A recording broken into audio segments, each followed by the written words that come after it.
And that's the part of the program that is underway, the effectiveness side of it. You know, in business, you got two things you work on all the time, effectiveness and efficiency, right?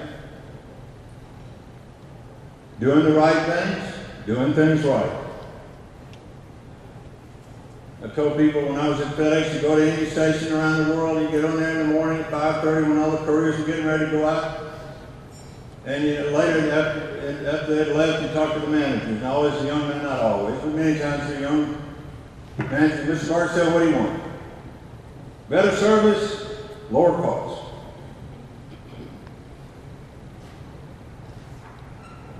Both. That's why I got you. Any food can do anything with unlimited resources. Management does both at the same time. Better service, lower cost. Better service, lower cost. That's how you grow businesses, that's how you grow markets, that's how you grow anything. The same is true with school systems. Effectiveness and efficiency. On the efficiency side, how are we doing? Well, Mississippi spends about $7,500, give or take, dollars per child in its public schools. 90% of our children go to public schools in Mississippi. A lot of people don't know that. Our public schools are split about 50-50 between African American and white, including Asian, Hispanic. There are 50,000 children a year that enter public schools in Mississippi. That would be a normal class size. So there are about 500,000 children right at it in our public schools in Mississippi. How do we become more efficient? Why is it some school districts have will have the same number of students, but have 30% smaller staff, both administrative and other? Why would that be? DeSoto County, Mississippi, 30,000 school children, 3,300 total staff, teachers and administrators. Jackson Public School System, 30,000 students, same size. 4,400 total staff, 1,000 more people. What do those people do?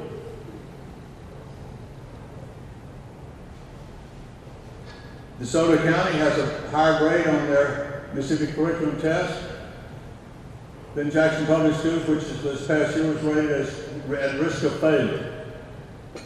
So efficiency and effectiveness. People say, oh, well, we understand, you know, in the poor districts, you can't do as well. Baloney. Who told you that? We got plenty of poor districts that do quite well, thank you. Oh, well, it's the parents. You think they got a different set of parents in that district than they got in this district with the same demographics? I don't think so. 90% free and reduced lunch here, 90% free lunch here. Poor people, poor children. Yet they have demonstrably different results. Why? Why would that be? And they do it maybe with less money. By the way, we should never brag on Mississippi spending on children. We rank 46th. Other night, a man, a very prominent leader in this state, was getting on me and says, why do we keep throwing money at this? We just keep throwing money at it. We're 46. That means 45 other states spend more per child than we do. We're not throwing any money at it. We're being penny pinchers. But what we do need to be is more effective with our money. There's no question about that. The reason one district or one school has better results than another with the same demographic makeup is because they got better people running that school in that district. That's the only reason. That's the only reason. It's not because of their mamas and their daddies. It's not because of their ethnicity. It's not because of the economics. Although all of those are vitally important. Nobody would argue those aren't important. My point is you can overcome those. You can overcome them. That's a hurdle I got to get over. If we sat around every night in Memphis at FedEx and said, oh, we got bad weather tonight, I guess our service won't be any good tomorrow. I mean, who could have blamed us? God controls the weather, right? So you build backup plans and hot spares and different ways of sorting and different time schedules, and you move it different ways. And you don't take no for an answer. You want better service and you want lower costs. I don't care what the weather is. Same thing with schools. Let's get about the business.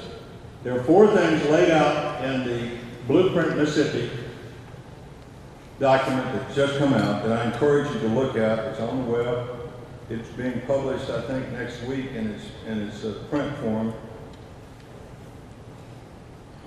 First, work on getting our children ready to learn. A big effort's going on in the state right now to consolidate and put together all of our preschool efforts that deal primarily with child care centers, public and private licensed child care centers, as well as Head Start and others, becoming a more quality-oriented, cohesive program for preschools. The child isn't ready by kindergarten, it's hard to get them ready.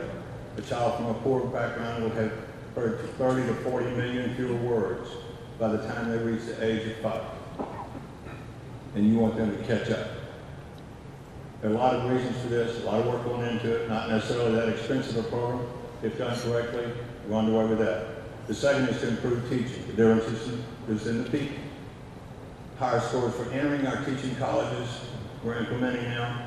Higher score for getting certificated after your teaching college, have to get out to get your certificate. Bringing in Teach for America, we've now got the largest contingent of Teach for America of any state. A wonderful program that grabs the top people from all of the top 500 schools and colleges in the country. Big training center at Delta State, the largest in the country. Tennessee just, after the second year of doing this, analyzed what training programs in the state of Tennessee produce the best teachers as graded by the outcome of their students. Let's always remember that. It's all about the children. It's not about the adults. Did the children move a year in a year's time? The #1 training school in the state of Tennessee, of the 42 that train teachers in the state of Tennessee, Teach for America. Now, except for math, where Vanderbilt, Peabody College did have a better score. But, you know, we'll take that. Teach for America's here. We're trying to get $12 million in this year's budget year to pay for a larger contingent of Teach for America teachers. We want to get about 1,000 in the state. They're a godsend. Get the children ready, improve the quality of the teachers, and then better leadership. No school is better than its principal. Good principals attract good teachers. Weak principals run off good teachers and attract weak teachers. But look, I have to say this, I said it last week. We have some wonderful teachers in this city. We have some wonderful principals. We have some wonderful superintendents of education. We really do. We just don't have enough of them. We've got to do better. So I'm not being critical of the people who are busting it out there and doing a great job of it. I am being critical of people who don't move the children a year in a year's time. It's pretty simple. They'll never catch up. 3 bad teachers in a row for a child is a death knell. Their chance of actually graduating from high school is probably about 2%. We've got to do better. On the leadership side, one of the things we're proposing in the blueprint that comes out is that we quit electing superintendents of education in the state. There are 15,000 school districts in America. That means there are 15,000 superintendents. 165 of those 15,000 superintendents are elected. Half of those, well, not quite half, but 65 of those are here in Mississippi. The other 2 states that elect them are Alabama and Florida.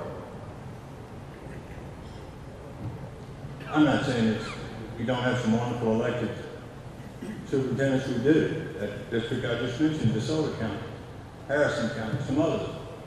The problem is in small districts, you don't have a big enough group of people to get a quality person always to run that district.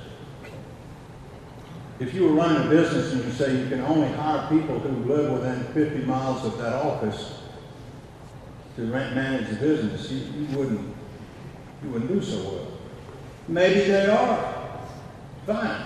But if they're not, you should be able to go outside and select people based on merit. Not on how good a politician they might be. So we're suggesting quit doing that in 2015. People who have already been elected will continue to hold their office. and it can be an important thing. It's a tough legislative fight, I understand, but we need to get on with it. And the last one is a program for recruiting and retaining high-quality science, technology, engineering, mathematics-based skills in this state. 1/4 of the startups in America, of the businesses in America, were started by immigrants. 1/4. Out there in the valley where I was, Intel was started by a Hungarian immigrant. Sun Microsystems by immigrants from India. Google now, immigrants from Russia. We could do more in this state to attract people who could bring their skills to the state, to work in your businesses. We don't have enough high-skilled people in this state. And so one of the things Blueprint lays out are programs to work on the state and the federal level to do that. There's a company, or currently a program at the federal level that has proven to be fairly effective that we want to work with, that actually brings in people that says if you're in a certain field, you can get a green card. If you have an advanced degree in certain forms of engineering, you get a green card. We sponsor a program out in the valley. If you get an engineering, an advanced degree in computer sciences, electrical engineering, certain fields of mathematics studies, we would stamp your green card on your diploma. We want you to stay in this country. The problem is too many people come here, get an education, and go back to their home country. That's a bad thing. We've got to get them here and keep them here. And that's particularly true in this state. So it's just one more thing, trying to improve the relationship between education and technology. The great idea under our feet, if we could get children to graduate at 3% higher graduation rates through all these things we're doing from high school, just 3% improvement from 71 to 75, or 74.5. If we could get just 800 people more to graduate from our colleges in Mississippi, just 800. The lifetime earnings of those people for a 10-year cadre of people coming out of our schools, $11 billion more into the economy of this state. That's what great entrepreneurial companies do. They look right under the surface and say, here's an idea that we can work on, that we can get done, that nobody's figured out before. $11 billion, because a high school graduate makes $250,000 more than a non-high school graduate, and a college graduate in their lifetime will make $1 million more. So if we just move those graduation rates up, the networking effect of all these people, the economic impact on this state would be enormous. The problem is everybody wants progress, nobody wants change. I've told you how to improve the system, improve the quality of the teachers, the principals, the superintendents, and this whole thing starts to move at a rate that can make us all very proud. Or we can just continue to do what's been done in the past. We can curse the darkness, or we can light a candle.